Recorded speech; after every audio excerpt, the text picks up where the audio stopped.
दुर्दैवाचा दिवस नाना पटोलेच्या आयुष्यातला असं मी त्या ठिकाणी मानतो.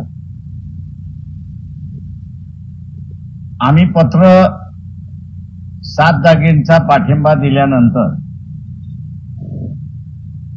काँग्रेसच्या वरिष्ठ नेत्याने 2 मतदारसंघ पाठिंबा द्या म्हणून असणारं कळवलं.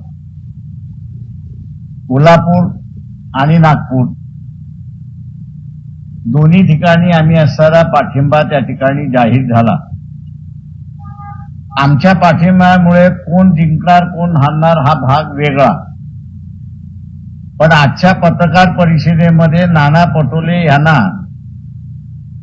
काँग्रेसचा उमेदवार जिंकणार याच्याबद्दल प्रचंड दुःख झालं आणि म्हणून त्यांनी असणारा आज आरोप केला की आम्ही जे काँग्रेसच्या उमेदवाराला पाठिंबा दिला तो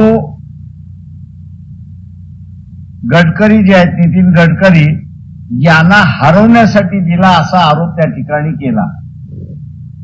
नाना पटोले आणि भारतीय जनता पक्षामधल्या काही नेत्यांबरोबरचे त्यांचे असणारे संबंध यातून खुले झाले, ओपन झाले आणि ह्याच्यातूनच आपल्याला असं कळतं की काँग्रेसने नाना पटोले यांना भंडारा गोंदिया कॉन्स्टिट्युएन्सी लढा म्हणून सांगितल्यानंतर मला लढता येत नाही असा जो सांगितला, विड्रॉ केला उमेदवारी जाहीर झाल्यानंतर सुद्धा त्याचं खरं कारण आज आपल्याला कळतंय की त्यांना बीजेपीच्या विरोधात लढायचं नाही.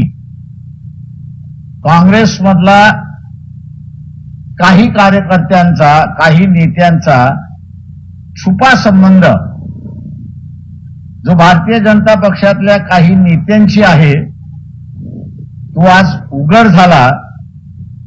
अध्यक्ष असूनही की आपला उमेदवार जिंकेल याच्या आनंदापेक्षा गडकरी हारतील, नितीन गडकरी हारतील याचं दुःख त्यांना झालं आणि त्यांच्या पक्षाच्या नेत्याने आम्हाला सांगितल्यानंतर आता ते खोटा आरोप करत बसलेले आहेत की आम्ही नितीन गडकरींना पाठिंबा जो दिला तो देवेंद्र फडणवीसच्या सांगण्यावरनं दिला.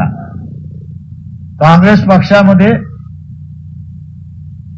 अध्यक्षांवरती किती विश्वास आहे तो याच्यावरूनच दिसतोय आणि म्हणून काँग्रेसमधल्या वरिष्ठ नेत्याने डायरेक्टली आम्हाला असणारा त्या ठिकाणी कम्युनिकेट केलं.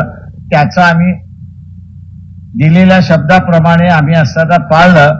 त्याचं असणारं दुःख नाना पटोलेंना झालेलं आहे आणि म्हणून आता ते वंचितवरती त्या ठिकाणी टीका करतात आहे. नाना पटोले यांचं आणि भारतीय जनता पक्षाचं नातं आणि त्यातल्या काही नेत्यांचं नातं चव्हाट्यावरती आलेलं आहे.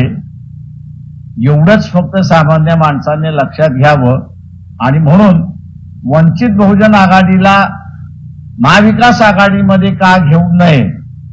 वारंवार जे असणारं नाना पटोलेंचं जे वक्तव्य होतं त्यावरनं आता स्पष्ट झालंय की वंचित बहुजन आघाडी महाविकास आघाडीमध्ये गेली असती तर काँग्रेस बीजेपीतले अनेक नेते हारले असते आणि ते नाना पटोलेंना नको होतं म्हणून वंचित बहुजन आघाडीला बाहेर ठेवण्यात आलं अशी परिस्थिती आहे.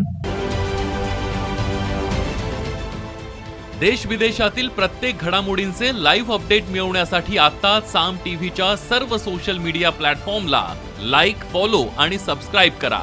तसंच सर्व नोटिफिकेशनसाठी बेल आयकॉन प्रेस करायला विसरू नका.